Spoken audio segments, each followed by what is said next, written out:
Right now, drivers could use a cell phone on this side of the city, but as soon as they cross 50th Avenue, they have to switch to a hands-off set. But with this new legislation, drivers could be a little bit more cautious on the other side of the avenue.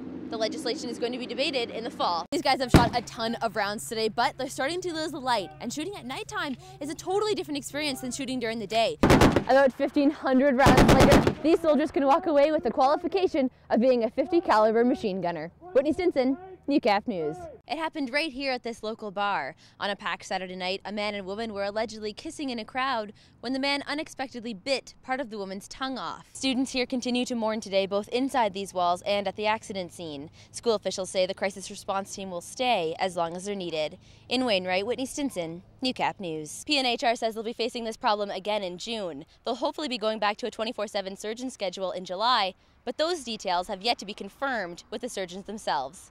Whitney Stinson, UCAF News. The flashes of red here are called tracer bullets.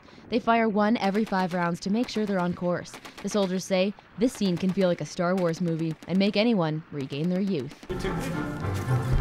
Ballet Jorgen considers itself Canada's local ballet company.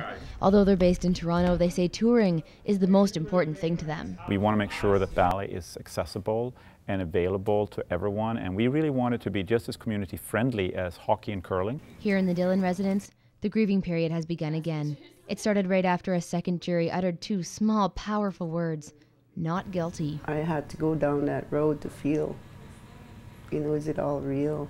Did he really get away? I couldn't believe it.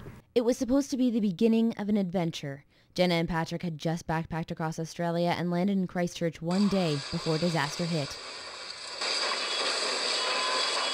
For Mrs. Coble, that's why she thinks kindergarten is the most important class, because everything you need to know, you learned right here in these small chairs. The Dr. Seuss book, Oh, the Places You'll Go, whenever I see it, I just think of Drew because, yeah, I think something special is going to happen. Oh yeah, look at that person, they got a bingo. Stephen Turnbull wouldn't describe his relationship with Scrabble as an addiction, although he is the Facebook Scrabble champion with more wins than any other player in North America. 11,595 wins, to be exact. I find it a stress reliever, I guess, in many ways. On the show tonight, these exotic cars race jets. Find out who will win that rumble on the runway.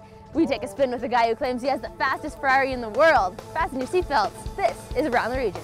I guess the big question of the weekend really, can a car go faster than a CF-18? You know, it's an interesting question. Welcome to a very exciting edition of Around the Region. For the next half hour, we'll be debating with the mayoral candidates in Cold Lake. Let's meet them now. And it will there's been a lot of backlash to say that the government's been slow to deal with this. What do you say to that? Well, politicians can't make these decisions. You know, positive change is one thing. I mean, I think around kitchen tables in Lloydminster, people are saying that you're restructuring, that it wasn't totally a resignation, it was an encouraged resignation. What do you say when you hear that? Well, I think, the press releases say what they say. Now, the MS Society has said that this is sort of medical tourism is what's going on right now, right? I mean, they're shopping around different countries and getting all these other procedures done. Do you think that the Canadian government should be responsible for providing follow-up treatment for that? The MS Society believes that people who leave the country to have the treatment done should still have access here in Canada to follow-up care. Good evening, you're watching UCAF News. I'm Whitney Stinson. I'm going to start things off here with the forecast. Right now in Lloydminster, we're sitting at -19. -25 is the overnight low, but it's going to feel more like -34 with that wind chill. -22 overnight, a high of -18 tomorrow.